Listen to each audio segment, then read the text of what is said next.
আচ্ছা, আমি আহত হয়েছি গিয়ে 20 তারিখে, সেদিন শনিবার ছিল, প্রথম কারফিউ জারি ছিল। আমি ছাত্রদেরকে কোমল পানি খাওয়াচ্ছিলাম, সেটা শুক্রবারে, এর আগের দিন। শনিবার দিন আমি মসজিদে নামাজ পড়তে গিয়েছিলাম। জোহরের নামাজ পড়ে আমি যখন আমার বাসার কাছে আসি, আমার বাসা হচ্ছে বনশ্রী, বাসার কাছে আসার সাথে সাথে অতর্কিতভাবে অনেক দূর থেকে গুলি করে এবং এক গুলিতে 3 জন, আমি 3য় নাম্বার ব্যক্তি। গুলিটা প্রথম লাগে হচ্ছে গিয়ে আমার বাসার সামনে একটা টেলিফোন বক্স ছিল, ওই টেলিফোন বক্সের এদিক দিয়ে ঢুকে ওই পাশ দিয়ে বেরোইছে।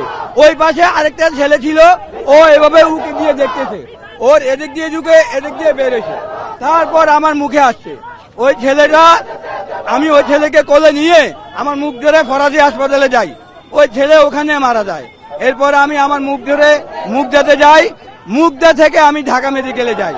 ঢাকা মেডিকেলে যাওয়ার পর ওরা আমার ছোটখাটো একটা অপারেশন করে আমার দাঁত জিহ্বা যা আছে সব অপারেশন করার পরে বুলেট পায়, বুলেট বের করে বলে এটা তো তুমি বুলেট খাইছো, এগুলো তো দেশের বুলেট না, এগুলো বাইরের বুলেট।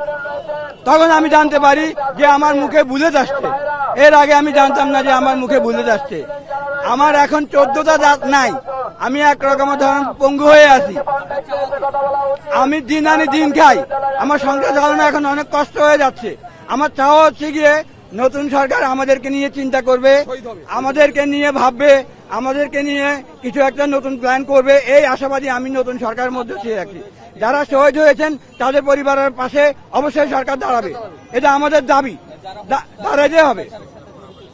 যারা অত্যাচারীদের সাথে যারা অত্যাচারীদের জড়িত ছিল তাদের ফাঁসির দাবি চাইতেছি, তাদের সকলের ফাঁসির দাবি চাইতেছি। আমরা কি দোষ করেছি? আমরা তো নিরপরাধ, আমরা তো সাধারণ মানুষ। আমি সাধারণ একজন মানুষ, খেটে খাওয়া মানুষ, সিসি ক্যাম্পের কাজ করি। আমি ছাত্রদের পাশে দাঁড়াচ্ছি, ছাত্রদের পাশে দাঁড়ানোটা কি আমার অপরাধ বলেন? এটা আমার অপরাধ ছিল। আমার নৈতিকতা দায়িত্ব থেকে আমি নেমে আসি ছাত্রদেরকে কোমল পানি খাওয়াচ্ছিলাম, এটা আমার অপরাধ ছিল বলেন?